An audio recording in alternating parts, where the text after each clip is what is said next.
الرحيم يا أيها الذين آمنوا توبوا إلى الله توبة نصوحا صدق الله العظيم. میرے مشفق و مربی حکمین اور صاحبین اور اس محفل کے نوش گفتہ پھولوں اور میرے عزیز رفقا، آج میری تقریر کا عنوان ایمانی کیفیت اور گناہوں پر ندامت ہے. میں آپ حضرات کے سامنے قرآن اور حدیث کی روشنی میں کچھ باتیں عرض کرنا چاہتا ہوں. میرے دوستو، مومن کے دو دشمن ایسے ہیں جو ہمیشہ مومن کے ساتھ شانہ بشانہ رہتے ہیں.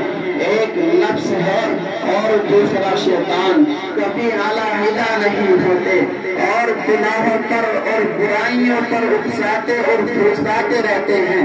اسی لیے انسان گناہوں میں مبتلا ہو جاتا ہے. تو ان سے بچاؤ کی کیا شکل ہے؟ میرے دوستو، ان سے سب سے بہترین بچاؤ کی شکل یہ ہے کہ اللہ رب العزت کا خوف اور آخرت کا حساب و کتاب ہے. اگر یہ دونوں باتیں انسان کے ہر وقت یاد رہے تو ہرگز گناہ نہیں کر سکتا، اور اگر گناہ ہو بھی جائے بھول سے چوک سے تو علاج توبہ ہے.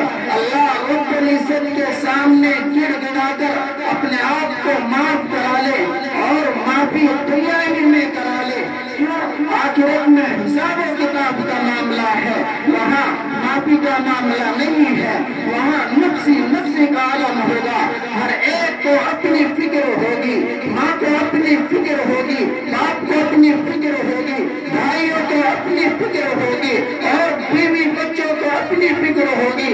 یہی تعبیر اللہ رب العزت نے قرآن کریم کے اندر فرما دی. یوم یفر المرء من اخیہ وامہ وابیہ وصاحبتہ وبنیہ.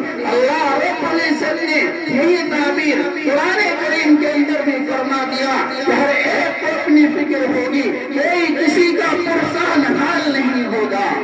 میرے دوستو، چنانچہ جب گناہگار لوگ حضرت آدم علیہ السلام کے پاس پہنچیں گے اور سفارش کرتے ہوئے کہیں گے انت ابونا وابو البشر خلقک ونفخ من روحہ وامر الملائکۃ فسجدوا لک.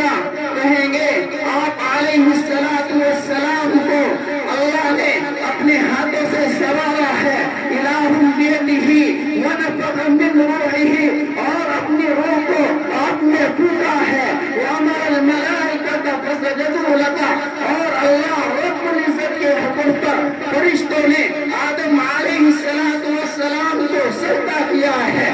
آپ علیہ السلام نے یہ صفات اور یہ کمالات ہیں، اور آپ کو یہ بھی معلوم ہے ہم کس چیز میں ملوث ہیں. ہم گناہوں کی لذت کی وجہ سے سب قطار کھڑے ہوئے ہیں. آپ اپنے رب سے ہمارے لیے سفارش کی درخواست کریں. اور حضرت آدم علیہ السلام اس وقت کہیں گے ان ربی قد غلب اليوم لم يغضب قبله مثله ولن يغضب بعده وانه نهاني عن شجرة فعصيته. حضرت آدم علیہ السلام کہیں گے آج میرا رب ناک ہے، نہ اس سے پہلے کبھی ہوا تھا اور نہ اس کے بعد کبھی ہوگا، اور میں آپ کے لیے سفارش نہیں کر سکتا. اس لیے اللہ نے مجھے اس طرح ایک درخت کے پاس جانے سے روکا تھا، لیکن میں نے اپنے اللہ کی نافرمانی کی ہے. میں اپنے آپ میں خود پریشان حال ہوں. میں تمہاری سفارش نہیں کر سکتا.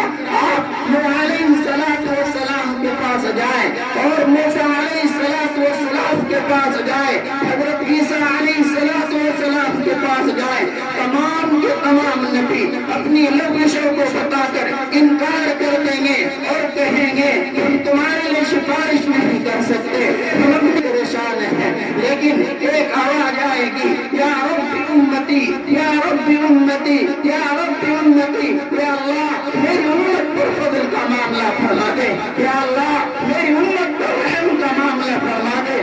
میرے دوستو، لیکن یہ امت کہاں جائے؟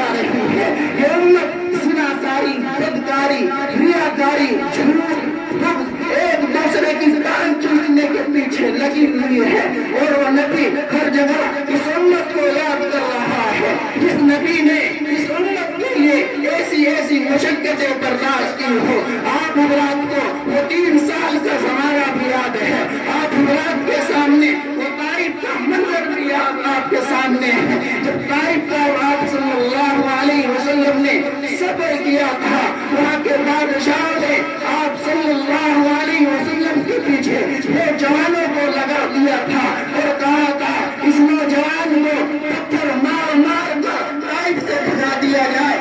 آپ صلی اللہ علیہ وسلم خون میں لہو لہان ہے, خون پیٹ سے بہک رہا ہے, آسمان سے فرشتہ نازل ہوتا ہے اور کہتا ہے اے اللہ کے نبی, اے جناب رسول اللہ صلی اللہ علیہ وسلم, اگر آپ کہہ دیں تو اس قوم کو اس پہاڑ کے درمیان کھینچ کے ہلاک و برباد کر دیں.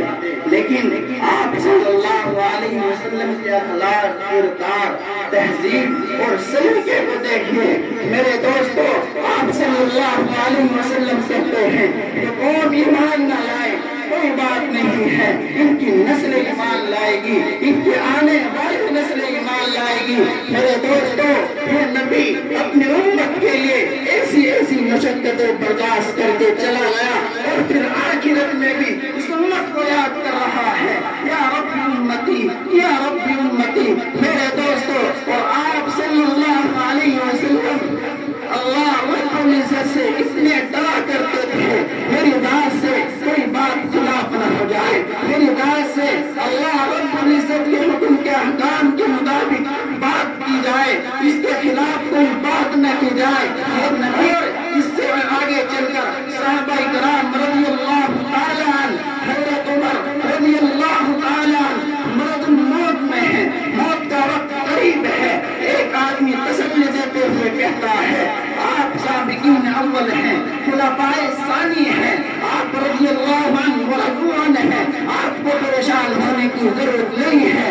اور آپ رضی اللہ عنہ ان تمام خوبیوں کو سننے کے بعد, ان تمام خوبیوں کے مالک ہونے کے بعد کہتے ہیں لیتنی یا ابن اخی او ذالک کفاف اللہ علی ولالی, اے بھتیجے مجھے کوئی ڈر نہیں ہے, اللہ مجھے اپنی میری نیکیوں کا بدلہ نہ دے, لیکن ڈر اس بات کا ہے کہ قیامت کے دن کل حشر کے میدان میں اللہ میری گناہوں کی لذت کی وجہ سے میری گرفت نہ کر لے. میرے دوستو, یہ ڈر ہے, یہ اللہ رب العزت کا خوف ہے.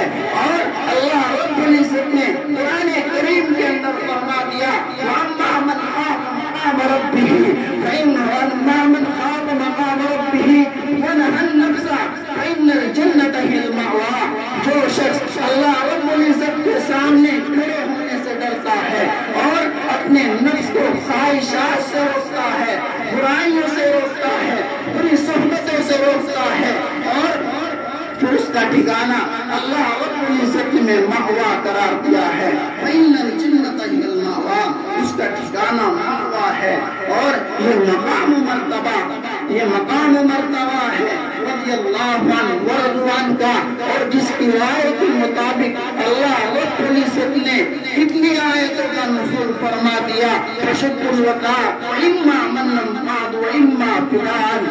لیکن اس کے باوجود اللہ رب العزت کے سامنے کھڑے ہونے سے اتنے ڈر رہے ہیں. اور ہمارا حال کیا ہے, ہمیں اپنے گروان میں جھانک لینا چاہیے اور ہم سوچتے ہیں کہ اسلام کے ٹھیکیدار بن جائیں, نماز ہمارے پلے نہیں, سنتیں ہمارے پلے نہیں, اور نوافل واجبات ہمارے پلے نہیں ہے, لیکن دین کے ٹھیکیدار بن جائیں, دین ہمارے سپرد ہو جائے. میرے دوستو, دین اس طرح کسی کا ٹھیکیدار نہیں بنتا. یہ تمام کمالات رضی اللہ عنہ ورضوا عنہ میں ہیں, لیکن پھر بھی اللہ رب العزت کے سامنے کھڑے ہونے سے گھبرا رہے ہیں.